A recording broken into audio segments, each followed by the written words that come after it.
வணக்கம். தினம் ஒரு அதிகாரம் தலைப்பில் இன்னைக்கு 82வது அதிகாரம் தீநட்பு.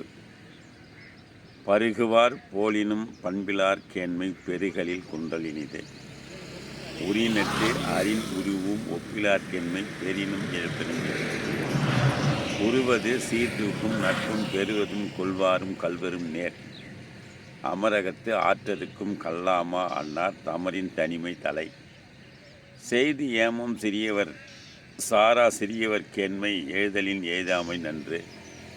பேதை பெருங்கிழி நட்பின் அறிவுடையார் ஏதின்மை கோடி உறும். நகை வகையர் ஆகிய நட்பின் பகைவரால் பத்தெடுத்த கோடி உறும். ஒள்ளும் கருமும் உடற்றுபவர் கேண்மை சொல்லாட சோரவிடல். கனவினும் இன்னாது மண்ணோ வினை வேறு சொல்வேறு பட்டார் தொடர்பு. எனைக்கும் குறுகுதல் ஓம்பல் மனைக்கிழி மண்பில் பழுப்பார் தொடர்பு. நன்றி, வணக்கம், வாழ்த்துக்கள்.